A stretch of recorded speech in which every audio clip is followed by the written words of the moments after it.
Hello friends. आज हम बात करने जा रहे हैं अस्थमा।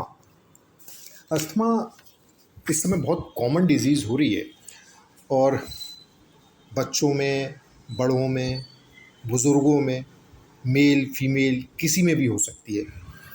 अस्थमा क्या होता है इस बारे में अगर हम बात करें तो it's a inflammation in bronchial Airways, और या फिर वो ब्रोंकियल एयरवोज नैरो अगर हो गए हैं तो वो इट कैन कॉज अस्थमा। ये ब्रोंकियल एयरवेज की जो इनर लाइनिंग होती है उसमें इन्फ्लेमेशन जब हो जाता है तो उसकी वजह से अस्थमा हो जाता है, क्योंकि सांस लेने में तकलीफ़ होती है उसमें। अच्छा, ये जनरली एलर्जी से भी होता है, डस्ट से भी होता है, और इनर वॉल पे अगर फंगल इन्फेक्शन हो जाए तब भी अस्थमा क्रिएट हो जाता है।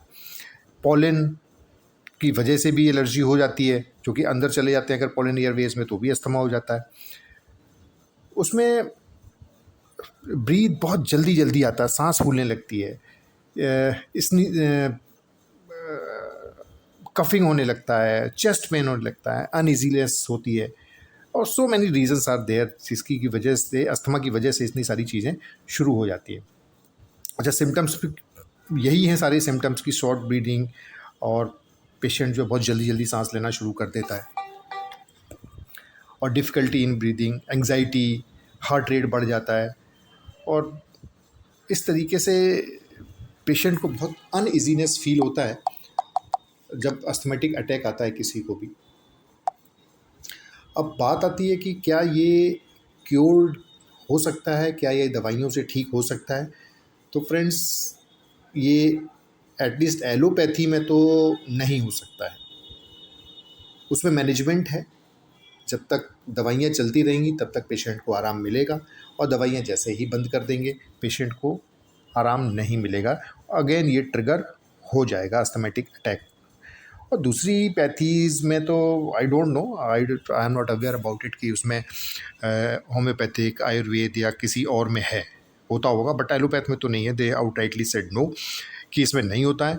बाकी आप मैनेजमेंट करते रहिए, दवाइयाँ खाते रहिए, आपको बेनिफिट आराम मिलता रहेगा।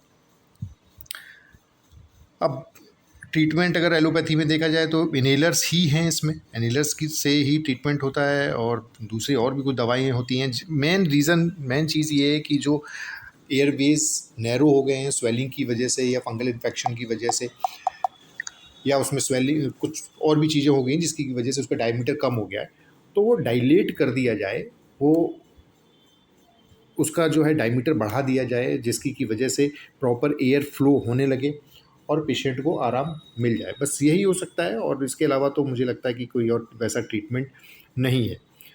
और प्रिवेंशन अगर देखा जाए तो प्रिवेंशन बेहतर है, always prevention is better than cure. तो प्रिवेंशन में बेहतर है कि आप हाइजीन अच्छी रखिए, हेल्दी लाइफ स्टाइल दीजिए, इम्यूनिटी बढ़ाइए अपनी, एक्सरसाइज करिए, डाइट अच्छी आप लीजिए, हेल्दी डाइट लीजिए, और it will be always better कि आप अवॉइड करिए स्मोकिंग या ड्रिंक करना, लिकर को आप अवॉइड करिए।